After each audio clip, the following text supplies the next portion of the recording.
بسم الله الرحمن الرحيم. magacaygu waa Axmed Sami Maxamed. kusoo dhawaada Samo Tech.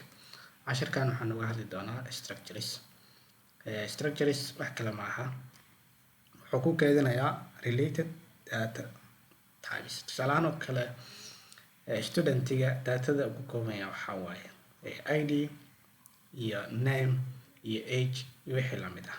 Marka kulligood isku mid ah ayuu ku wada kaydinaa dhowna si fudud ayaad u isticmaali kartaa.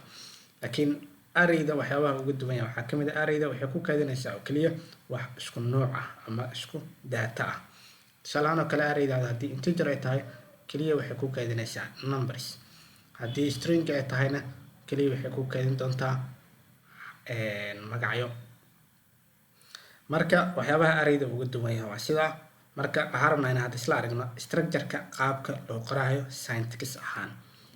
isla fiirino marka ugu horeysa waxaa qoraysaa struct. waxaa leedahay struct kadib waxaa qoraysaa struct name-kaada. tusaalahaan waxaa leeyahay student kadib waxaa furaysaa curly brace waa xiraysaa kadibna waxaa kusoo xiraysaa semicolon. meeshan gudaheeda ayaad waxaa ku qoranaysaa studentiga waxyaabaha datada uu qaadanayo. tusaalahaan oo kale integer haddaan dhaho id wuxuu kaloo qaadan karaa string oo aan dhihi kara name. wuxuu kaloo qaadan karaa integer oo aan dhihi kara age. markii hore arrayda waxay noo keydinaysa kaliya wax isku nooc ah ama isku data ah. laakiin hadda sida aad meeshan ka arkayso structure-keena wuxuu qaatay id name iyo age. marka waxyaabaha gudaha ku jira id-dan oo kale iyo name-kan iyo age waxaa loo yaqaanaa members. kanna waxaa waaye waa structure name-keena. hadda sidaan ayuu noogu diyaarsan yahay. studentiga waxyaabaha laga diiwaangelinayo waxaa waaye id waa name iyo age. qaabkee u isticmaalaa marka waxaad tegaysaa qaybtan main-ka ah waxaad qoraysaa student kadib waxaad qoraysaa waxyaabaha objectiga aad rabtid inuu noqdo. tusaalahaan oo kale student 1 leh ama st1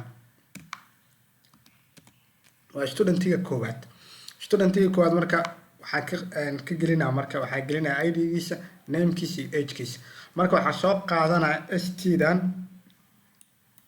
oo waxaan leeyahay st1 dot laakiin waxaa ii soo baxay name-kii id-gii iyo age-kii.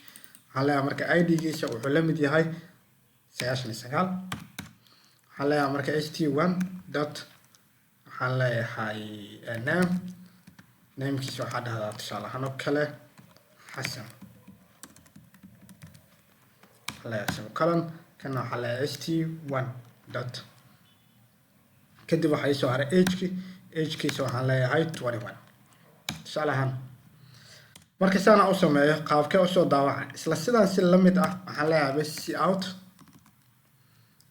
kadib waxaan leeyahay st1 dot way soo baxda kan id kadib waxaan leeyahay space si uu ugu qurxanaado kadib waxaan leeyahay st1 dot name